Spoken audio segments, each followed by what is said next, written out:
सिंहासन पर, और स्वयं कहां बैठे? उनके चरण में बैठकर उनके चरण को पखारने लगे। ये है आदर। स्थान का बड़ा महत्व। दूसरी बात, अपने से श्रेष्ठ के आगे आसन पर नहीं बैठना चाहिए। समझ रहे हैं? गुरु जी के आगे अपन आसन बिछा करके अपने नहीं बैठना चाहिए। गुरु और शिष्य का अंतर दिखाई पड़ना चाहिए। तीसरी बात, यदि आप कहीं गए और आपके लिए किसी श्रेष्ठ ने आसन बिछा के रखा हुआ है, उस आसन पर बैठने पर पाप लगेगा। बड़े बड़े महात्मा मुनि लोग इसी तरह परीक्षण कर लेते हैं और हमको पता भी नहीं चलता है। आप मिलने जाइए, गुरुजी आसन बिठा के रखे, गए गुरुजी को प्रणाम कर, गुरुजी कहें बैठिए, जाके बैठ गए। गुरुजी बोलेंगे नहीं, समझ जाएंगे कि आप क्या हैं। अपने से बड़े के आसन पर नहीं बैठना चाहिए, बिछाए हुए आसन पर। फिर महाराज क्या करें? उसका नियम है, यदि आपके लिए आसन बिछा है तो आसन को छू के प्रणाम करिए, इससे उसका आदर हो गया। उसको धीरे से मोड़िए, मोड़ करके उठा करके बगल में रखिए और बिना आसन के गुरु जी के सामने नीचे बैठिए। ये मर्यादा है। मां गई, भगवान शंकर ने मां को सामने आसन दिया, बैठी। भगवान शंकर सोचे 87,000 वर्ष से अकेली है, कितना मन में दुख होगा, और दुख समाप्त करने का एक ही उपाय है भगवान की कथा। तो शंकर जी लगे कहना हरि कथा रसाला, लगे कहना हरि कथा रसाला, दक्ष प्रजेश भय काना, दक्ष प्रजेश भय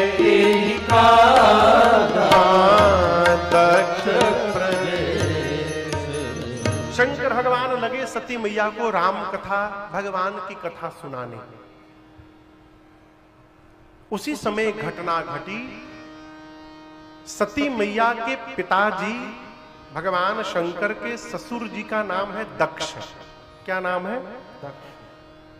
ब्रह्मा जी ने दक्ष को पहले प्रजापति बनाया, कई प्रजापति बने। अब जैसे आदरणीय विधानसभा के अध्यक्ष रहे ना पहले,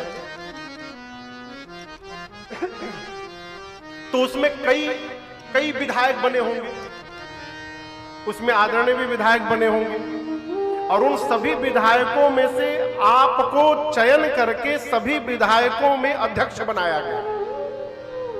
यही नियम है। उसी प्रकार ब्रह्मा जी ने पहले कई प्रजापति बनाए। प्रजापति का क्या काम है? सृष्टि का विस्तार करना। कई प्रजापति बने। फिर उन सभी प्रजापतियों में दक्ष को उन सभी प्रजापतियों का राजा बना दिया, अध्यक्ष बना दिया। दक्ष ही कीन प्रजापति नायक। और जैसे अधिकार मिला दक्ष को अभिमान हो गया। देखिए, बिना अधिकार के अभिमान नहीं आता, अधिकार मिलने के साथ ही अभिमान आता है। क्यों? उस उपलब्धि को हम अपना पुरुषार्थ मान लेते हैं। और आपको बताऊं, अधिकार कोई टोपी नहीं है कि आप पहन के चलेंगे दिखाई पड़ेगा, इनको अभिमान हुआ है। अभिमान का पता बोली से चलता है, अभिमान का पता व्यवहार से चलता है। अभिमानी व्यक्ति जगने से लेकर रात को सोने तक एक ही टेप चलावत है, मैं का। समझ में आ रहा है आप लोग को जो कह रहे हैं? क्या कहता है? मैं हर बतिये में मैं, फूफा के मैं, हर बात में मैं। ये जो मैं है ये अभिमान को जन्म देता है। जब तक मैं में लिपटिएगा भगवान नहीं मिलेंगे, और जिस दिन मैं समाप्त होकर तू पर आ जाइएगा उसी दिन भगवान प्राप्त हो जाएगा। ये मैं अभिमान है जो हमको समर्पित नहीं होने देता। मैं से बचिए। बहुत पहले कथा में एक बाबूजी हमको मिले 2017 में, बैंकॉक कथा के पहले हम लोग राजस्थान में कथा गा रहे थे। एक बूढ़े बाबूजी आए थे, लगभग अवस्था होगी 80 साल की, बहुत दूर से आए थे। तो कथा के बाद, कथा के पहले ही हमसे मिल लिए।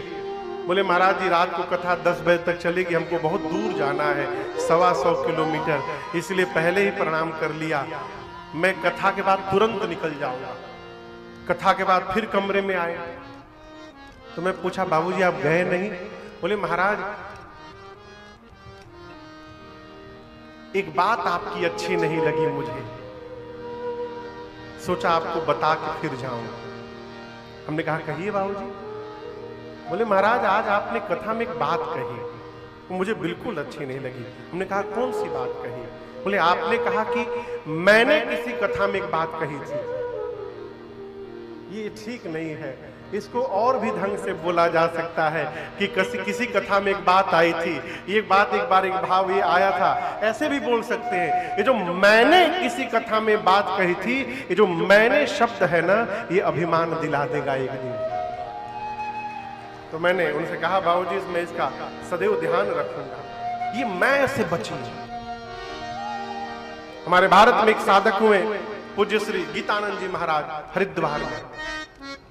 वो कहते हैं कि बकरा नियर सुबह से लेकर रात तक मैं कर रहे हो। कभी सोचिएगा विनोद जी, ये मैं की आवाज आती कहां से, कौन है वहां वाणी ये आती जहां से, कुछ तो बता प्यारे, कुछ तो बता प्यारे, अगर तुझको पता है। मुक्ता है बता तेरे मुख को, बता तेरे मुख को कौन खोलता है, मुख बोलता है या तू बोलता है, मुख बोलता है, बोलता है। बता तेरे मुख को कौन खोलता है, तेरे मुख को मुख बोलता है या तू बोलता, कौन बोलता है? समझिएगा कभी ये मैं अभिमान को जन्म देता है, इसलिए मैं से बचा जाए। क्या भगवान किसी भी, देखिए जीवन में कोई भी उपलब्धि प्राप्त हो, भगवत कृपा देखने का स्वभाव बनाइए। मैं बड़ी गंभीरता से कह रहा हूं, एक प्रसंग मानस का है, आगे का है, लेकिन अभी सुनाऊं आपको। राम जी विवाह करके अयोध्या लौटे। क्या करके लौटे? राम जी के परिवार में राम जी भगवान है, ये बतिया कौन जानता है? बोलिए। मां कौशल्या और दशरथ जी दो लोग जानते हैं, मानता कौन है? केवल कौशल्या मैया। दशरथ जी जानते हैं लेकिन मानते नहीं कि भगवान है, अपन लड़का मानते हैं, वरदान मांग के आए हैं। इसलिए कौशल्या मैया जानती हैं कि मेरा राम जीव नहीं है, जगदीश है। राम के लिए करतुम अकर्तुम अन्यथा करतुम, ये सब कुछ कर सकते हैं, संभव कुछ भी नहीं है। लेकिन वो राम जी जब विवाह करके आए तो मां कौशल्या पूछती हैं कि राम इतने कोमल कोमल अंग है तुम्हारे, हैं? कैसे लिए उठाई शंभु धनु, कैसे लिए उठाई शंभु धनु, और झेले इतना भार, निहारे जाऊं वारे, मेरो लाला बड़ो सुकुमार, निहारे जाऊं वारे, प्रबल ताड़का और सुबाहु, कैसे किए सिंह संहार, निहारे जाऊं वारे। मां पूछती, इतना भारी धनुष कैसे उठा लिए राम? हमसे लोग बता रहे कि आपने यज्ञ रक्षा में ताड़का को, सुबाहु को मार दिया, और अहिल्या जी का भी उद्धार कर दिया आपने रास्ते में राम। ये इतना बड़ा काम, आश्चर्यजनक कार्य आपने कैसे कर लिया? मां बोली राम जी से, मुझे पता है आपने कैसे कर लिया, बताऊं? राम जी बोले, कहिए मां। मां कहती है, जानी परत गुरु कृपा दृष्टि से, जानी परत गुरु कृपा दृष्टि से, हो गयो संकट पार, निहारे जाऊं वारे वारे, हो लाला बड़ो सुकुमार, निहारे जाऊं वारे वारे, मेरो लाला बड़ो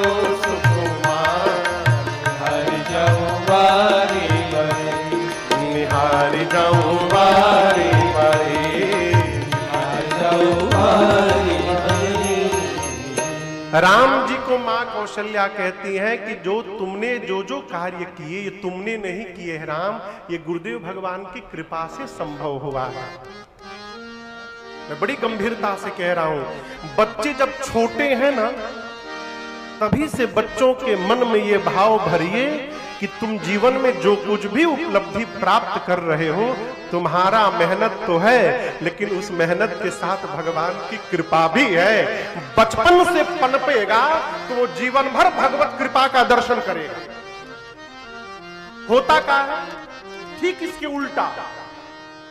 लड़का 99% नंबर ला दिया तो आदमी नौकरी से छुट्टी लेके अब मिठाई का डब्बा पैक करवा के सब हितई घूमता है। डब्बा लेकर जाएगा हितई में फूफा के घर। 99% आया है। फूफा जी दिन रात मेहनत किया, टाइम नहीं देखा, खाना नहीं खाता था, उसी का परिणाम है। लीजिए मुंह मीठा करिए। और जहां नंबर कम आया तो फिर वो किसी के घर नहीं जाता, सब रिश्तेदार उसके घर आते हैं। आकर पूछते क्या हुआ, रिजल्ट आया है कल। क्या कहे, मेहनत तो बहुत किया था, भगवान को अब मंजूर नहीं तो क्या कहा जाए। अच्छा, फेल हो गया तो भगवान को मंजूर नहीं, और पास हो गया तो उसका मेहनत। ये हमारा सत्य है। जीवन में जब जब भगवत कृपा का अनुभव करिएगा ना, अभिमान नहीं होगा। ये मानिए, हमारी कोई औकात नहीं राजन की कि ये राम कथा गा सके। मैं गा रहा हूं, ये गवा रहे हैं इसलिए गा रहा हूं। विनोद जी की कोई क्षमता नहीं कि भगवान की कथा करा दे। ये तो ऊपर वाली की कृपा है कि इनसे हो रहा है। एक महापुरुष थे, वो जब दान देते थे ना, आजकल आदमी दान देता है तो फोटो खींचो फोटो खींचा। एक फोटो मैं बताऊं, मैंने देखा फेसबुक पर, मुझे मने नींद नहीं आई रात। लोग 5 आदमी मिलकर केला दान किए थे, केला बनाना, और उसका फोटो खींच के फेसबुक पर पोस्ट किए थे। केला कितना था मालूम है? एक केला को 5 आदमी पकड़े थे, और जिसको दान दिया था उसके मुंह के पास सटा के फोटो खिंचवाए थे। इतना दान ना करिए कि लेने वाला उसके भार से दब के मर जाए। एक महापुरुष दान जब देते थे तो ऐसे सर झुकाकर ऐसे देते थे।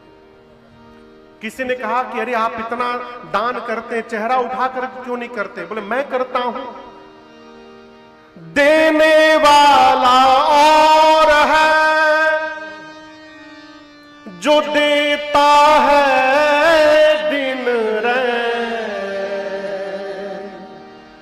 लोग भरम हम पर करे, तासो नीचो न कहे देने वाला कोई और है, जो दिन रात दे रहा है, हम तो मीडिएटर है, उससे लेते हैं और यहां पहुंचा देते हैं। जगत वाले कहते हैं कि ये दे रहे हैं, मारे शर्म कि मैं आंख नहीं मिला पाता इसलिए आंख नीचे हो जाती है। ये देने का भाव है। भाई बाप कथा कहती है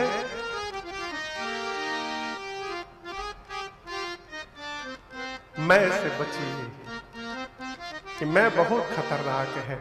अभिमान हुआ दक्ष को। अभिमान होने के बाद दक्ष ने हरिद्वार में यज्ञ की रचना की और सभी देवताओं को, मुनियों को बुलाया। जे पावत मख भाग, यज्ञ में जिसका जिसका भाग्य था सबको बुलाया। कथा में देखिए जिसका जिसका भाग्य सब पहुंच रहे हैं। अभी हमारे आपके मध्य भारतीय जनता पार्टी के इस जिला भिलाई के अध्यक्ष श्रीमान पुरुषोत्तम देवांगन जी उपस्थित हुए हैं। बहुत बहुत अभिनंदन आपका। बैठे, थोड़ी देर बैठेंगे। जय जय। यज्ञ में जितने देवता भाग्य पाते हैं सबको बुलाया गया, छोड़ 3 देवताओं को, ब्रह्मा विष्णु महेश। शंकर जी के ससुर जी ने उनको बुलाया नहीं। क्यों? शंकर जी को उनके ससुर जी उनका शत्रु मानते थे, अपना अपमानित करने के लिए नहीं बुलाया। देवता आकाश से जाने लगे। सती मैया ने पूछा प्रभु ये देवता कहां जा रहे हैं? बाबा ने कहा आपके पिताजी यज्ञ कर रहे हैं, उसी में भाग लेने जा रहे हैं। मां ने कहा प्रभु आज्ञा हो तो मैं भी हो आऊं। शंकर जी ने कहा देवी हम लोगों को बुलाया नहीं गया है। देखिए 4 जगह तो बिना बुलाए जाना चाहिए। मित्र के घर, विनोद जी किसके घर? मित्र के घर, पिता के घर, सदगुरु के घर और अपने स्वामी के घर। इन 4 स्थान से निमंत्रण नहीं ढूंढना चाहिए। लेकिन शंकर जी कहते हैं देवी यदि अपमानित करने के लिए जानबूझकर नहीं बुलाया गया है तो मैं कहता हूं तहां गए कल्याण। आपके पिताजी ने आपको नहीं बुलाया, कल्याण नहीं होगा जाने पर। सती मैया फिर नहीं मानी। अंत में बाबा अपने गणों को, मुख्य गणों को लगा करके विदा किए। मां पिता के घर में गई, माता से मिली, यज्ञ मंडप की परिक्रमा लगाई और जैसे दृष्टि गई कि सभी देवताओं का आवाहन हुआ है मेरे पति को छोड़कर। जिस यज्ञ में रुद्र का ही आवाहन न हो वो यज्ञ हो ही नहीं सकता। पिता के घर में पति का अपमान मां सती बर्दाश्त नहीं कर पाई। गोस्वामी जी कहते हैं सती मैया का पूरा शरीर क्रोध की अग्नि में भड़क उठा। यज्ञ में जितने देवता, ब्राह्मण, मुनि, महात्मा, संत उपस्थित थे, मां सब पर लपट पड़ी। मां ने कहा हे सभासद, हे मुनिगण ध्यान से सुनिए। इस मंडप में बैठकर आप में से जिसने जिसने मेरे पति की निंदा की है अथवा अपने कान से निंदा को श्रवण मात्र भी किया है, आप सबको दंड मिलेगा। मर्यादा कहती है जिस सभा में शंकर की, संत की और श्री हरि की निंदा हो रही हो, यदि अपने भुजाओं में शक्ति है उसी समय निंदा करने वाले की जिह्वा काट दो। यदि शक्ति नहीं है तो कान बंद करके सभा से दूर चले जाओ। मेरे पति केवल मेरे पति नहीं है, शंकर जगत के पिता हैं और आज इस मंदमती मेरे पिता ने मेरे पति का अपमान किया है। आज के बाद मैं इसकी बेटी के रूप में जीवित नहीं रहूंगी। इतना कह के सती मैया ने दाहिने पांव के अंगुष्ठ से योगाग्नि को प्रज्वलित कराया। असका ही जोगा अग्नि तनु जारा भयउ सकल मख आहारा भयउ सकल मख आहारा भयउ सकल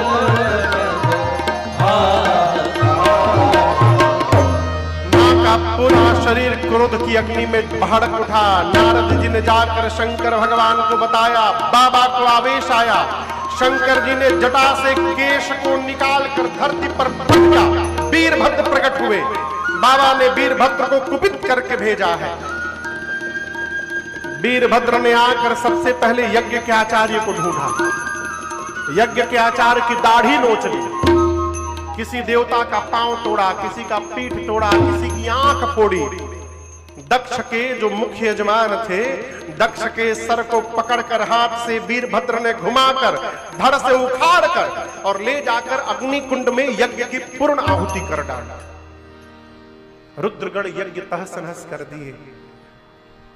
एक कथा कहती है, कोई भी कार्य मन की निर्मलता से पूर्ण होता है। आप समझ रहे हैं? आप अभाव में भी यदि यज्ञ करने चले जाइए और यदि आपका मन निर्मल है तो आपका यज्ञ पूर्ण हो जाएगा। और मन में बैर भाव रख करके यदि आप कोई सत्कर्म करेंगे, आपका कर्म पूर्ण होगा नहीं, विघ्न आ जाएगा। सती मैया मरने से ठीक पहले राम जी से वरदान मांगती हैं। सती मरत हरिसन बर मांगा। सती मरत हरिसन बर मांगा। जन्म जन्म शिव पद अनुरागा।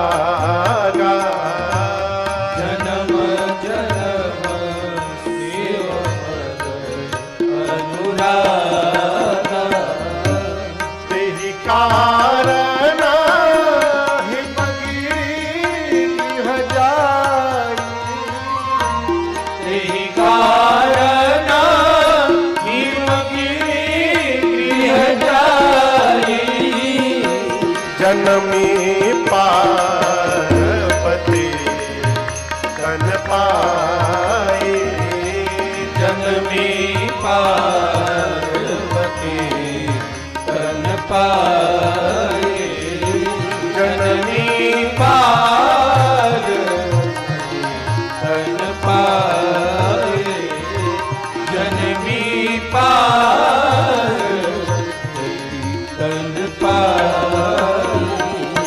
मां ने मरने से पहले भगवान श्रीहरि से वरदान मांगा, प्रभु अगले जन्म में भी मैं बाबा के ही चरणों की दासी बनूं।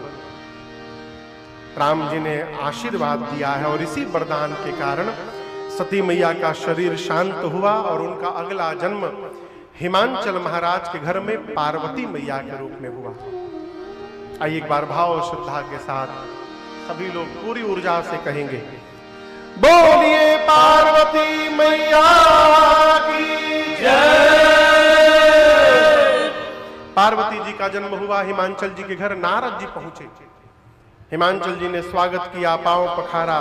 पार्वती मैया को बुला करके पूछा, मेरी बिटिया की हाथ की रेखा देखिए तो इनमें कोई दोष गुण है, क्या दोष है बताइए तो हमको। नारद जी पार्वती जी का हाथ लिए, बोले महाराज आपकी बेटी तो सब सद्गुणों की खान है।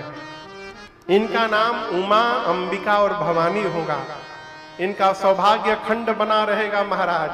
आपके बेटी के कारण आपको भी कीर्ति प्राप्त होगी, यश प्राप्त होगा। आपकी बेटी की पूजा पूरा जगत करेगा। आपकी बेटी के ही नाम से संसार की स्त्री पातिव्रत धर्म का पालन करेंगी। हिमांचल जी बोले कोई दोष नहीं है बिटिया में। नारद जी बोले बेटी में तो नहीं है, लेकिन इनके जो पति होने वाले हैं उनमें थोड़ा दिखाई दे रहा है। कहिए तो उनका बता दूं। हिमांचल जी बोले बताइए। नारद जी बोले नोट करिए,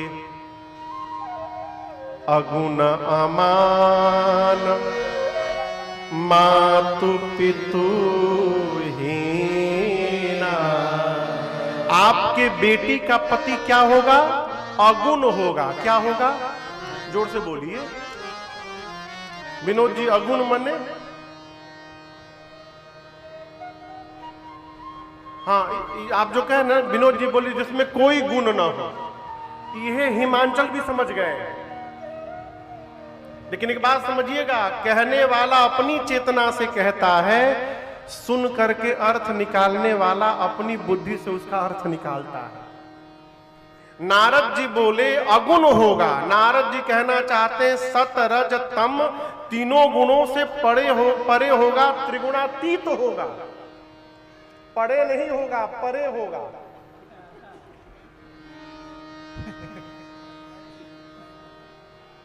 दोनों में बड़ा अंतर है। परे होगा, परे होगा।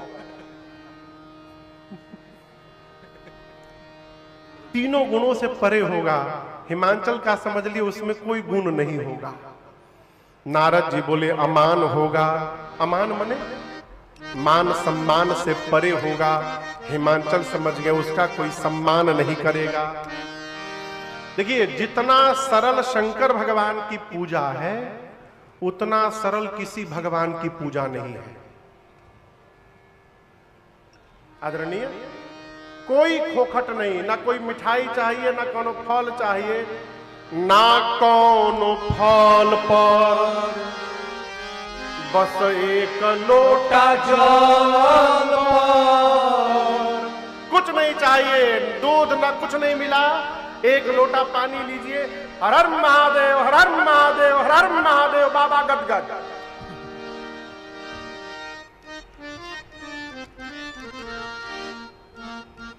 एक चोर एक घर में चोरी करने का प्लानिंग किया, तो उस घर में चोरी करने गया तो देखा कि उस दिन शिवरात्रि थी। और जिसके घर में चोरी करने गया तो घर का मालिक शंकर जी का भजन कर रहा था। सैकड़ों लोग बैठे थे। बोले ओहो, गलत घर का टारगेट कर लिया, आज इस शिवरात्रियों को आज ही पढ़ना था। बेचारा मन मार के चल दिया जंगल में। चलते चलते अब कहां जाए, तो एक मंदिर दिखाई पड़ा सुनसान। मंदिर में गया तो मंदिर देखा तो प्रसन्न हुआ, जरूर कोनो मुकुट उकुट मिल जाइए।